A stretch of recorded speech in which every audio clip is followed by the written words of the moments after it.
is Andrew Coons, Andrewcoons. I am the director and writer of Three Poems by Dickinson. Three Poems by Dickinson was inspired by a moment where I was sitting in a first grade theater performance for my daughter, and they were doing spoofs of a whole bunch of really popular songs. It made me start to think about copyright, which then made me think, well, what could I do as a filmmaker that was working with something completely within public domain? And I'm also a poet on the side, so kind of that poetry connection came in, and next thing you know, I'm diving deep into which poets are in public domain, which ones do I like, and from there settled on Emily Dickinson, and the film kind of was birthed from that. It's more of a translation. You could call it monologue, you could call it a series of vignettes. The title is not very clever. The film is literally 3 different poems by Emily Dickinson. However, it's the structuring of which poems they are, the setting we find ourselves in for each one that, over the course of these 3 poems does tell a story. Probably the most difficult part of the filmmaking process was figuring out how to interpret these poems in a way that was going to translate for modern audiences. The language is a little bit, it's from the 1800s, and not that people don't have, kind of the literacy to be able to follow the these and thous, but how do we make that not feel super awkward in a modern day setting? It's kind of like when you see a modern day version of Shakespeare, this mashup of 2 different things. So I give a lot of credit to our actor, KC, for just the way he was able to bring that to life. Modernizing these poems really started by figuring out what setting each poem was going to be in, and also doing a bit of an interpretive deep dive into the poems themselves and understanding what were they actually talking about, or at least what do we bring to them when we read them now as a modern audience. So the poems that I chose really centered around grief and some aspects of mental health, everything from depression to paranoia to kind of acceptance. And so creating that arc all of a sudden meant that we had a story. And from that story, it just became, okay, well, in this setting that we're going to choose, what aspects work best. So we decided to film everything in one location. We used our actor's apartment in downtown Chicago. And, from there it became, okay, well, let's look at your apartment and see what works. So, the bathroom, the kitchen, the outdoor landing, and which one of those spots fit best for each part of the film.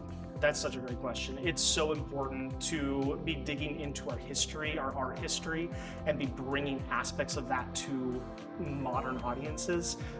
As a poet and someone who really just loves that era of poetry, Emily Dickinson is very well known from that era, but these 3 poems are not ones that I had heard kind of in the mainstream. And so even when you have, an artist who's maybe very well known, a Picasso, a Dickinson, a Lord Byron, whatever it is, they often have tons of work that isn't front and center. It's not the Starry Nights that everybody knows about. And so not only finding artists and helping them have a voice in this modern age, but also some of their forgotten works, and how can we help those find a new audience and find a light. So I work primarily in South Minneapolis area.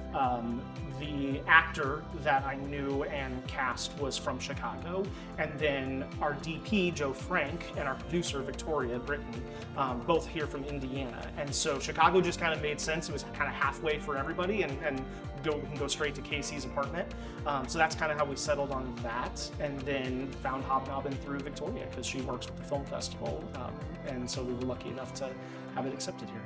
Yeah, collaboration is maybe the most important part of making a film. I would argue at any level, but certainly at the small level.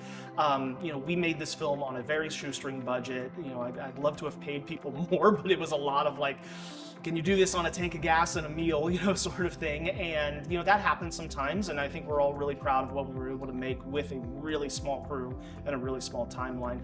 But that doesn't happen unless people bring their best. And so bringing someone like Victoria on, who has a lot of producing experience and was able to ask me questions as a director that I just hadn't thought of aspects of the film and the logistics, and be able to really flesh that out. Our DP, Joe, being able to kind of beg and borrow from around Indianapolis and bring equipment, and we were able to shoot on RE and bring all sorts of amazing lighting equipment that we wouldn't have had if we didn't have that collaboration and those relationships. So any chance you have to build relationships, to do favors for other people, so that when you need a favor, you know, that they can reciprocate. That's how we make our art. Yeah, networking at film festivals to me is very much an aspect of like planting seeds. Like, I don't think you should walk into a film festival and expect to walk away with, awesome, someone picked up my movie. I'm here today and I have a documentary that I'm looking for funding for, but I'm not expecting to walk away from Hobnobben with, you know, a producer. I am hopefully going to meet some filmmakers that when the time comes to actually put this stuff on screen, if I need somebody in Indiana, I got people to call. You know, you build your social media network and whatnot. You know, we've been lucky enough to have 3 poems accepted in festivals around the world. And now there's a small in of, if I'm ever in Europe, like, at least I have a phone number I can call and be like, hey, anybody local that, you know, might be able to help us with this project? So building that network, you never know when you're going to need something and when that person might be the right person. So currently I'm working on a documentary about my sister who had a traumatic brain injury when she was 13 and she just turned 30. She had the injury while skiing and she is going to be going back out on the ski slopes for the first time in 17 years this coming winter. So we're working on finding funding for that documentary and we're going to be shooting in early 2025. So that's really exciting. It's a different type of project, but I think that's what's really fun about filmmaking is that you don't have to put yourself in one box. You can make a really experimental poetry-based short film one day and then be shooting a feature doc, you know, about a family member the next. So that's exciting.